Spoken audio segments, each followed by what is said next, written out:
News 18 के digital page में आप सबका स्वागत है। मैं हूं राजन वैद। आज जो मुख्य हेडलाइंस जो इंटरनेशनली और ग्लोबली जो है जिन्होंने अपना इम्पैक्ट डाला है और चर्चा का विषय बनी हुई हैं, उसमें सबसे पहले बात होगी डोनाल्ड ट्रंप के बयान की।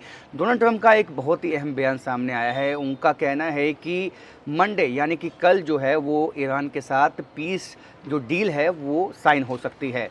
ये अपने आप में बहुत बड़ा बयान इसलिए है कि डोनाल्ड ट्रंप जो है काफ़ी लंबे समय से ये कहते आए हैं कि बहुत ही जल्द वो एक डील जो है साइन करने वाले हैं ईरान के साथ, ताकि जो डेडलॉक है वो ख़त्म हो सके। क्योंकि जिस तरह से ईरान, इजराइल और अमेरिका जंग में जो है वो घुसे हुए हैं और शामिल हैं, जिस तरह से इजराइल ने साउदर्न लेबनान पे अपने अटैक तेज़ किए हुए हैं, तो ऐसे में कहीं ना कहीं एक खदशा पैदा हुआ है कि मिडल ईस्ट में भी इसका इम्पैक्ट आएगा, और वो आया भी। और जिस तरह से ईरान ने जो है मिडल ईस्ट में कई देशों को, जिसमें कतर है, जिसमें कुवैत है, कई देशों को जो है वो निशाना बनाया है। वहाँ पे जो अमेरिकन एसेट्स हैं उनको निशाना बनाया।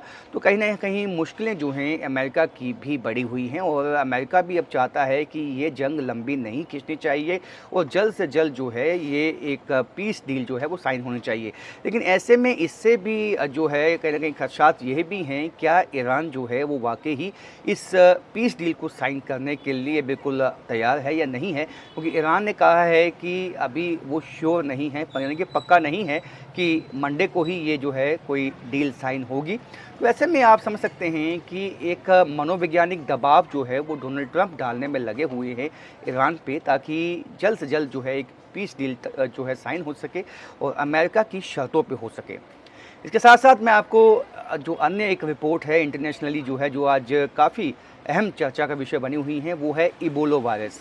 ये इस वक्त वापस चर्चा में इसलिए आ गई है क्योंकि आप सब जानते हैं युगांडा एवं कांगो में जो है इसका आउटब्रेक हुआ। उसके बाद डब्ल्यूएचओ की टीम वहाँ पे गई, उन्होंने स्थिति का जायज़ा लिया।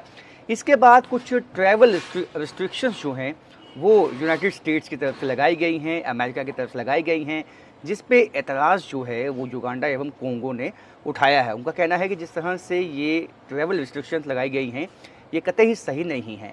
इसका जो इम्पैक्ट है वो उनके बिजनेस पे या बाकी चीज़ों पे जो है वो हो सकता है। लेकिन ऐसे में एहतियातन जो है जो आउटब्रेक इबोला वायरस का हुआ था, उससे कहीं ना कहीं डब्ल्यूएचओ ने भी ये पहले ही जो है ये अंदेशा जताया था कि इसका आउटब्रेक जो है यदि ट्रैवल इसी तरह होता रहा तो ज़्यादा लोगों में फैलेगा। तो जो उसके पड़ोसी मुल्क हैं, जिसमें यूनाइटेड स्टेट्स भी है, कोंगो का पड़ोसी मुल्क है, तो उसने ये ट्रैवल रिस्ट्रिक्शंस इसलिए लगाई हैं एहतियातन, ताकि अपने लोगों को जो है इस इबोला वायरस से बचाया जा सके। अब देखते पड़ेगा कि किस तरह से इसका आगे इम्पैक्ट आता है, डब्ल्यूएचओ क्या निर्देश आगे देता है, और यदि कोई ऐसा आउटब्रेक होता है जिससे कि विश्व को खतरा हो सकता है, तो यकीन मानिए कि कई अन्य देश भी इस तरह के फैसले उठा सकते हैं।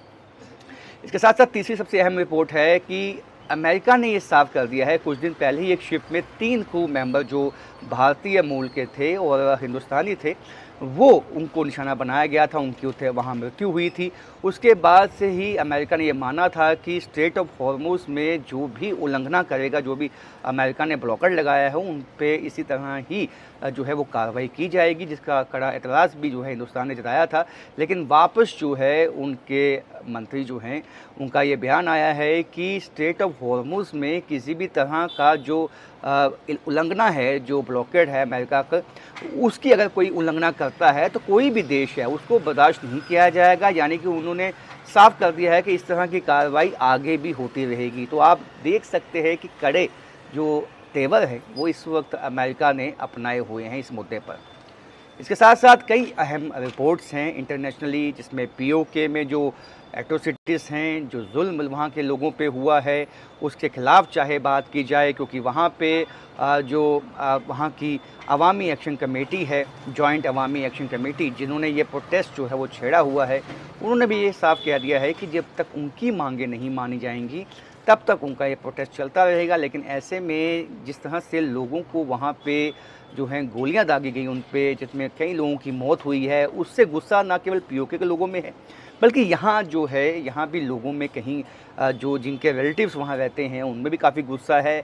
यहाँ जम्मू भी हमने देखा कई प्रोटेस्ट हो रहे हैं, और देश के अन्य हिस्सों में भी प्रोटेस्ट हो रहे हैं, ताकि लोग जो हैं वो कंसर्न्ड हैं कि वहाँ के लोगों की जान बचनी चाहिए, वहाँ आम लोगों पे जुल्म बंद होना चाहिए। इस तरह की कई अन्य इंटरनेशनल रिपोर्ट्स हैं। राजन वैद, न्यूज़ 18 जम्मू।